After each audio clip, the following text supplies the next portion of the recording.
Hey guys, it's Welps. So tomorrow we are finally getting a 12-man raid, and I just wanted to show you guys the build that I'll be running with. Okay, so this is my current equipment. I know that there are many different variants, for example like 4 trends, but this is just what works best for me, what I like the most. So I have 2 void set on chest, glove. The only traits you need on glove is attack speed, and on chest, buff duration, max health. I didn't really bother with like evasion or endurance, it's not important. And then I have 2 overseer set on helm. You take the cooldown trait and mana cost. And on pants, you just only need like HP. So this is pretty much for our crit damage bonus. And for the boots, I'm using Violent Demonic, one of the best PvE boots. It's got 10 stats, bonus damage, and attack speed. Only boots with the attack speed. And because I'm an attack speed enjoyer, I also use Howling Wind for the attack speed. I also do have Starlight, and I used to use this, but I think we already have enough like crit and heavy attack for PvE, so I just chose attack speed. My necklace is Draconic. Make sure you put skill damage boost and buff duration. And for bracelet, I have the Fractured World. This is a Nebula drop. I think this is the best PvE bracelet for range DPS like Liberator and Invocator. If you don't have the Fractured World, you can just use this Bracelet or Violent Undertow. I'm using Ring of Celestial Light. Make sure you put skill damage boost, buff duration. HP is optional. Black Anvil, skill damage, buff duration. And for the earring, I'm using the Wisdom one because our dex is already 99, which is max. We take the Wisdom for the CDR and the high max damage. Dex and Wisdom are your priority stats. And for the belt, I'm using Hero's Legacy for its stats and attack speed. For the bow, I'm using Titan Spine. It's considered best in slot at the moment. It's almost better or at least on par with Tevent because the stats are so good, especially the species damage boost. I'm also using Fossey because of species damage boost, and it also has cooldowns.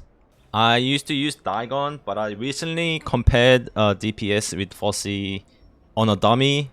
There wasn't much of a difference, but the species damage doesn't apply to dummy, which means that it's going to be better because it's gonna apply to monsters on bosses.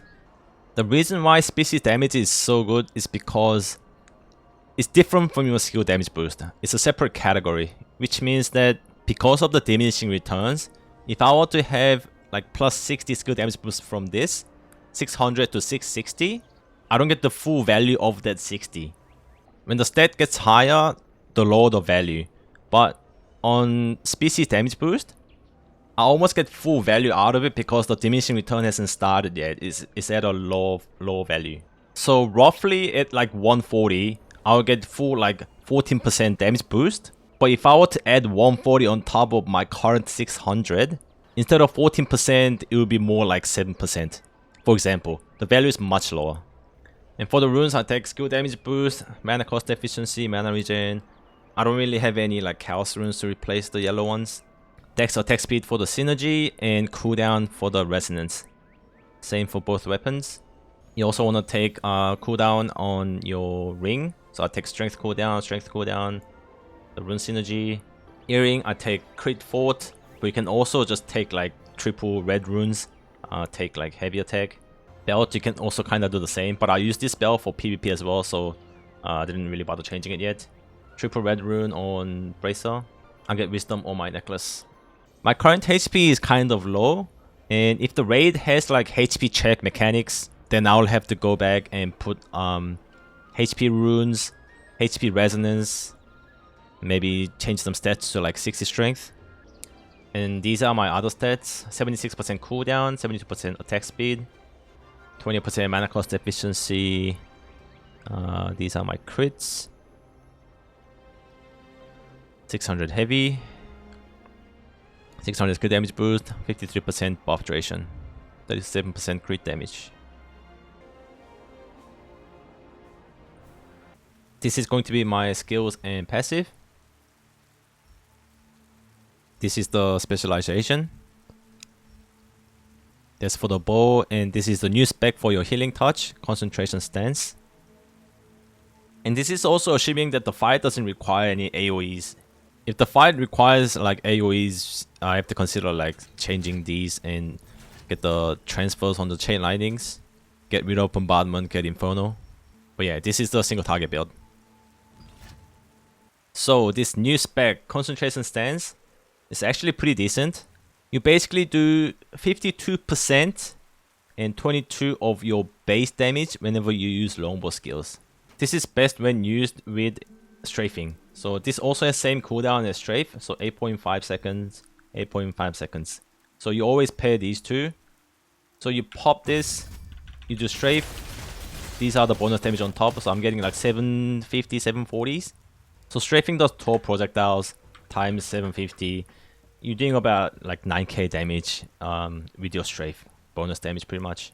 So always pair that with strafing. And another reason why this is good is because the skill type.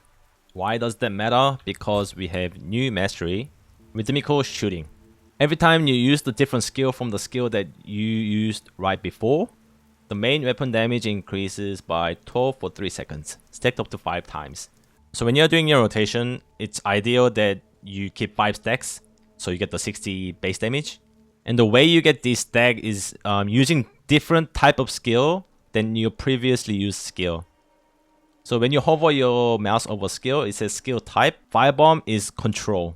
So we have attack, attack, control, attack, tactics, control, attack, attack, control, tactics, control, and this one is survival. Because this is low cooldown and it is the only survival skill, you're guaranteed to proc the stack, giving you high uptime of the buff. So yeah, you don't really have to stress too much about keeping the stacks. Your normal rotation will eventually have high uptime of those buffs. Alright, so here's my rotation. So you pop your buff, high focus. You start with Meteor, Blitz, Meteor. Now I'm not using my deadly marker at the start. I'm letting my healer use the deadly marker at the start, and I'll be using it at the end of rotation. So after the double Meteor, I'll be using my stop skills, Firebomb, Barrage, and then I go Ice Spear next, because that's gonna proc the Frostmaster to increase my lightning damage from Arctic Thunder. So yeah, after Ice Spear, you go Lightning, Lightning, and then you go Stance, Strafe, Zephyr. And then I'll pop the marker. That's pretty much my opening rotation. And then whatever comes off cooldown. Just make sure you use Stance before Strafe. This is same cooldown, so it should always come up at the same time. So I'll just show you my full rotation without stopping.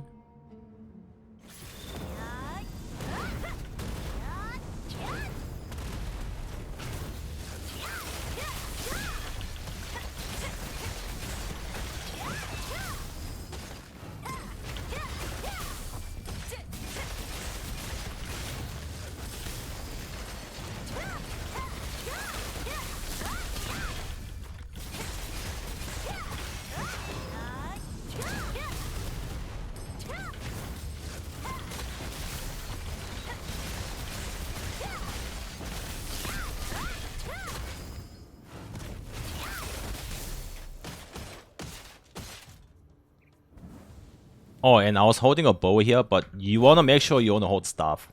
Because of the double cast and the mana bow procs, you get way higher auto attack damage on staff than a bow. Oh, and if your party have like 3 bow users, you don't need 3 deadly markers. So you only need 2 max. So if you're not going to be the one to use the deadly marker, you want to replace your deadly marker with Inferno Wave. So take the points of this. Take these 2. Yeah, and take the Inferno Wave. This will increase your DPS more. And then same thing, just use all your staff skills first. Make sure you have full burn stacks. And then bow skills. I'll quickly show you my masteries.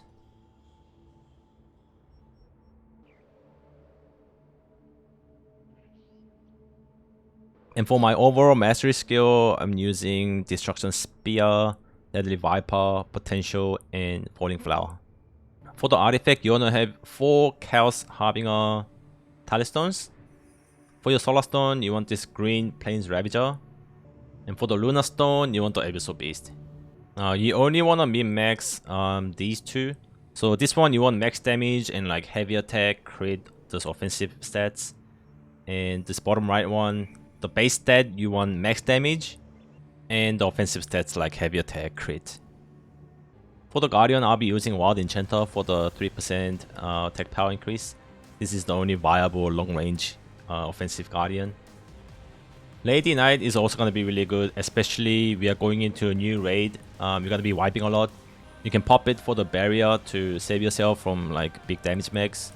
And also gives you CDR. It's really good for offensive as well. Alright, that's it. Good luck in the raid, everyone. And I'll be back with more detailed guide once I've cleared the raid. GG's, peace.